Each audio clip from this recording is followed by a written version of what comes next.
Vision cinema house தயாரிப்பில் சீனு ராமசாமி இயக்கத்தில் ஏகன் மற்றும் யோகி பாபு இணைந்து நடிக்கும் கோழிப்பண்ணை செல்லத்துறை செப்டம்பர் 20 முதல் திரையரங்குகளில். பழனிமலை சித்தர்களால் 18 வகை மூலிகை மற்றும் கங்கை நீர் கொண்டு தயாரிக்கப்பட்டது கிரியா விபூதி சோ. நக்கிரன் நேயர்களுக்கு வணக்கம். இன்று நம்முடன் கருத்துக்களை பகிர்ந்து கொள்ள இணைந்திருக்கிறார் மனிதநேய மக்கள் கட்சியின் மாநில அமைப்பு செயலாளர், எழுத்தாளர் புதுமுடம் ஹலீம் அவர்கள். வணக்கம் சார். வாழ்த்துக்கள். பெங்களூரில் இஸ்லாமியர்கள் அதிகம் வசிக்கும் பகுதியை பாகிஸ்தான் அப்படின்னு குறிப்பிட்டிருக்கிறாரு கர்நாடக உயர்நீதிமன்ற நீதிபதி. இது சமூக வலைதளங்களில் பெரிய அளவில் பேசப்பட்டு சுப்ரீம் கோர்ட்டு தானாக இதை எடுத்திருக்கு, விசாரணைக்கு எடுத்திருக்கு. எதனால் அவர் அப்படி பேசினார்? எதனால் அப்படி பேசுகிறாரு? சமீபத்தில் ஒன்றிய அரசு ஒரு விஷயத்தை கொண்டு வந்தாங்கல்ல, மத்திய அரசாங்க ஊழியர்கள் ஆர்எஸ்எஸ்ஸில் இருப்பதற்கு தடை இல்லை. அதுக்கப்புறம் தான் இது நடக்குது. இப்போது இந்த பேசின நீதியரசர் பாருங்களேன், கர்நாடக உயர்நீதிமன்றத்தில் உயர்நீதிமன்ற நீதிபதியாக இருக்கின்ற நீதியரசர் வேதவியாச்சர் ஸ்ரீ சசானந்தா அவர் பேரை சொல்லும் பொழுதே அவர் ஒரு குறிப்பிட்ட சமூகத்தை சார்ந்தவர் என்கிற அந்த அடையாளமும் அவருக்கு இருக்கிறது. அவர் சும்மா விட்டுருக்கலாம், அதை பேசி இன்றைக்கி அவர் பேசின அந்த வீடியோ ட்விட்டரில் ரொம்ப பரவிடுச்சு. ஒரு நிலம் சம்பந்தப்பட்ட ஒரு வழக்கு, மேம்பாலம், அந்த ஒரு மேம்பாலம், அதாவது பெங்களூரிலிருந்து மைசூர் செல்லும் வழியில் இருக்கின்ற ஒரு பகுதி தான் கோரிபாலியா. எல்லோருக்கும் தெரியும், கோரிபாலியாங்கிறது ஒரு மார்க்கெட்.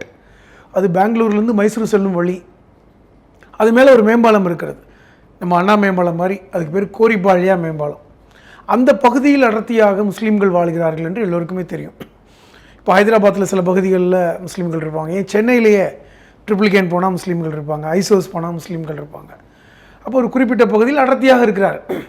அந்த பகுதியில் தான் இருந்து தான் ஒரு வழக்கு வருகிறது, ஒரு நில அபகரிப்பு வழக்கு மாதிரி. அது ஒரு குத்தகைக்காரருக்கும் ஓனருக்கும் உள்ள வழக்கு. அந்த வழக்கில் பேசும்பொழுது தான் நீதியரசர் இந்த கருத்தை முன்வைக்கிறார். அங்கே எப்படி போய் சரி பண்ண முடியும்? எந்த அதிகாரியும் போய் அங்கே போய் நிற்க முடியாது. அங்கே ஒவ்வொரு ஆட்டோலையும் 10 பேர் 15 பேர் போவாங்க, அதையும் எந்த அதிகாரியும் கேட்க மாட்டாங்க. இந்த கோரிபாலியா ஒரு குட்டி பாகிஸ்தான் தான், அங்கே ஒன்றும் கண்ட்ரோல் பண்ண முடியாது. இது எவ்வளோ பெரிய இந்தியாவில் இருக்கின்ற ஒரு மாநிலம் கர்நாடகா. அந்த மாநிலத்துடைய உயர்நீதிமன்ற நீதிபதியாக இருக்கக்கூடியவர் எவ்வளோ பெரிய இடத்துல இருக்கக்கூடியவர் நபர். இப்படி ஒரு வெளிப்படையாக அந்த பகுதியை பாகிஸ்தான் போல தான் அறிவிச்சிடலாம் அப்படின்ட்டு எந்த தைரியத்தில் அவர் ஒரு கருத்தை சொன்னார். அதுதான் சமூக ஊடகங்களில் பெரிய அளவில் வைரலாகி அது நீதியரசர்களுக்கு போய் சேர்ந்துருக்கு. இப்போது உச்சநீதிமன்ற தலைமை நீதிபதி சந்திரசூட், எஸ் கண்ணா, பிஆர் கவாய். இந்த பிஆர் கவாய் கூட சமீபத்தில் இந்த புல்டோசர் இடிப்புக்கு ஒரு பெரிய அளவில் கண்டனம் தெரிவித்தவர். இதெல்லாம் நீங்கள் இனிமேல் நிப்பாட்டிக்கிங்கன்னு சொன்ன ஒருத்தர் அவர். அப்புறம் எஸ் காந்த், அப்புறம் நீதியரசர் ராய், எச் ராய். இந்த 5 பேர் தான் முக்கியமான ஒரு நீதிபதிகள் உச்ச நீதிமன்றத்தில். அந்த நீதிமன்ற அந்த பெஞ்ச் இன்றைக்கி ஷூமோட்டோவாக இந்த கேஸ் எடுத்திருக்காங்க. ஒரு கர்நாடக உயர்நீதிமன்ற நீதிபதி இப்படி சொல்லலாமா? நீதிபதிகள் சொல்கின்ற கருத்துக்களை சமூக வலைத்தளங்களில் இருப்பவர்கள் எவ்வளவு தினம் பரப்புகிறாங்கன்னு உங்களுக்கு தெரியுமா? பொறுப்பான இடத்துல இருக்கிற ஒரு பொறுப்பான இடத்துல இருக்கின்ற நீங்கள் இப்படி பேசலாமா? ஆனால் இது என்னென்னா, சமீபத்தில் கூட தலைமை நீதிபதியாக இருக்கின்ற சந்திரசூட் வீட்டுக்கு இப்போ பிரதமர் மோடி அவர்கள் விநாயகர் சதுர்த்தி கொண்டாட போனார்னு சொல்லி ஒரு சர்ச்சை வந்தது. அதுவே தப்புன்னு சொல்லி முன்னாள் நீதிபதிகள் எல்லாம் கருத்து சொன்னாங்க. ஆட்சியாளர்களுக்கும் நீதிபதிகளுக்கு இடையில் ஒரு பெரிய தூரம் இருக்கணும், அப்போ தான் நீதி சரியாக இருக்க முடியும், இவ்வளோ நெருக்கம் இருக்கக்கூடாதுன்னு.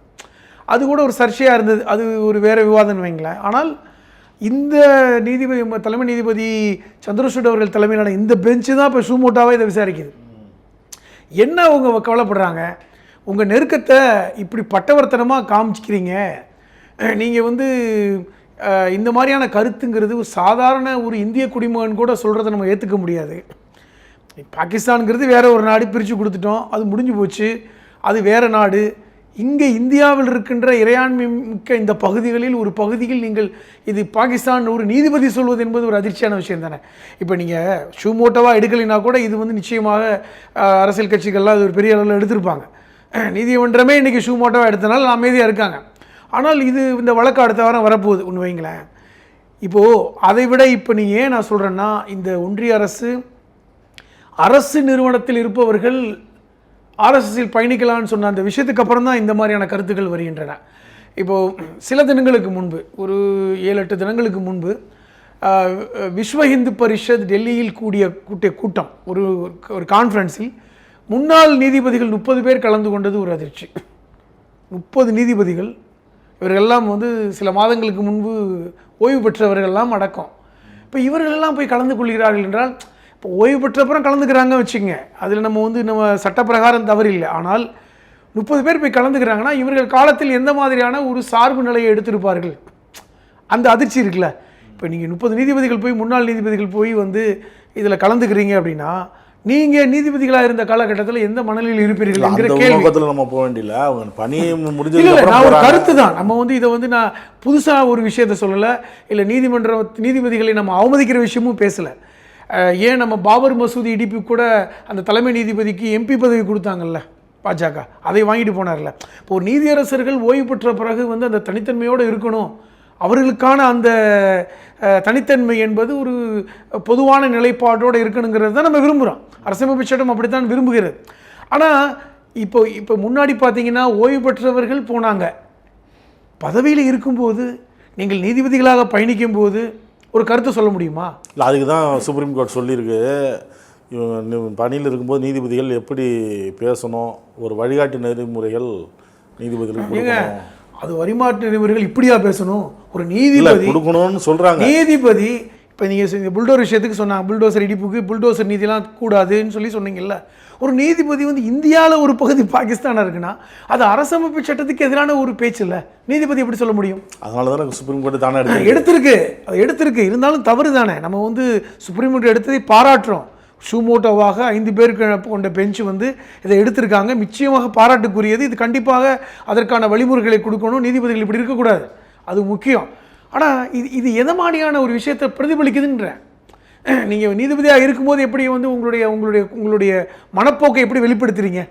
அதே நீதிபதி தான் அந்த பெண் வழக்கறிஞரை பற்றி தவறாக ஒரு விஷயம் சொல்லியிருக்கார். இப்போ இந்த கேஸ் நடக்குது கர்நாடகாவில், பெண் வழக்கறிஞரை பற்றி அவர்கள் உள்ளாடையை பற்றி கூட அவர் பேசினதாக செய்தி வந்திருக்கு. இது என்ன மாதிரிய மனப்போக்கு? அப்போ அந்த பதவிக்கான ஒரு தன்மை, அந்த பதவிக்கான ஒரு மாண்புன்னு ஒன்று இருக்குல்ல, அதை நம்ம காப்பாற்றணும். அதுதான் இப்போ சுப்ரீம் கோர்ட் நீதிபதி அந்த 5 பேர் கொண்ட பெஞ்ச் வந்து ஏன் ரொம்ப வருத்தமாக பதிவு பண்ணுறாங்க. நீதிபதிகள் வந்து எல்லாருக்கும் ஒரு முன்னுதாரணமாக இருக்கணும், அவர்களுக்கென்று அவர்களை எல்லோருமே வந்து உற்று நோக்கி கொண்டிருக்கிறார்கள். இன்றைக்கி சமூக வலைத்தளங்கள் வெகு வேகமாக செய்திகளை பரப்பக்கூடியதாக இருக்குது.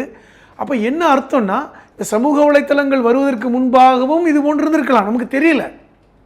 இந்த கருத்துக்கள் நமக்கு பத்திரிகையில் வரும்போது படிக்கிறது தான். ஆனால் இன்றைக்கி அப்படி இல்லை. இன்றைக்கி ஒருத்தர் ஒரு விஷயத்தை பேசினாருன்னா, நம்ம பேசுகிறோன்னா அது உடனே வைரல் ஆகிடுது, உடனே மக்களுக்கு போய் சேருது. அப்போ எந்த விஷயத்தையும் வார்த்தைகளையும் நம்ம ஜாக்கிரதையாக பயன்படுத்தணும்னு இருக்கும் பொழுது, இப்போ உயர்ந்த பதவிகளில் இருப்பவர்கள் எவ்வளவு ஜாக்கிரதையாக இருக்கணும், அதைத்தான் நீதியரசர்கள் சொல்கிறாங்க. இப்போ இன்றைக்கி அவங்களே வந்து அச்சப்பட்டுட்டாங்க. இப்போ உச்சநீதிமன்றமே அதிர்ச்சி அடைஞ்சு தான் இதை வந்து ஷூமோட்டோவாக எடுக்கிறாங்க. எனக்கு தெரிஞ்சு இப்போது ஒரு கல்கத்தாவில் ஒரு உயர்நீதிமன்ற நீதிபதி மேலே ஷூமோட்டோவாக எடுத்தாங்க. மேற்கு வங்காளத்தில் அவர் தமிழ்நாட்டை சார்ந்தவர். அவர் வந்து சில கருத்துக்களை வந்து சொன்னது உடனே அந்த உச்சநீதிமன்றமே ஷூமோட்டோவாக அதை எடுத்தது. அது சில வருடங்களுக்கு முன்பு. அதுக்கப்புறம் இப்போ தான் அந்த மாதிரி ஒரு நீதிபதி மேலே ஷூமோட்டோவாக வழக்கு போடுறாங்க.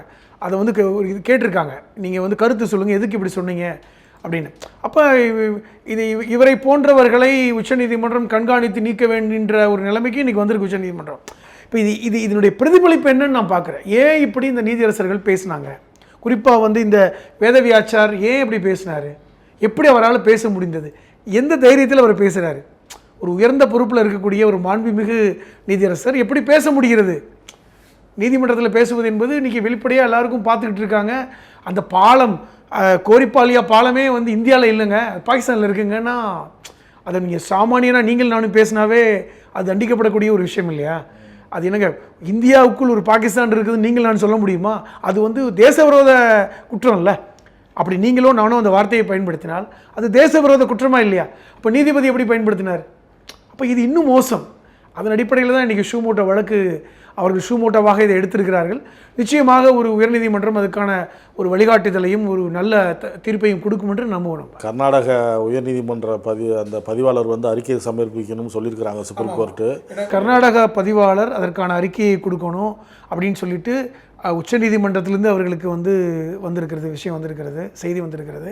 அப்போ நிச்சயமாக பதிவாளர் இதை பற்றி விசாரித்து அந்த நீதிபதி வேதவியாச்சார் டீமும் கருத்துக்களை கேட்டு அதை ஒரு அஃபிடவிட் மாதிரி உச்சநீதிமன்றம் தாக்கல் பண்ண போகிறாங்க. அதுக்கப்புறம் இந்த 5 பேர் கொண்ட பெஞ்ச் மீண்டும் அடுத்த வாரம் சொல்லியிருக்காங்க, வருகின்ற வாரத்தில் கூடி இதை பற்றி ஒரு முடிவு எடுக்கணும், அல்லது நீதிபதிகள் இனிமேல் இப்படித்தான் வார்த்தைகளை பயன்படுத்தணும்னு சொல்லி ஒரு கைட்லைன் கொடுக்கணும்.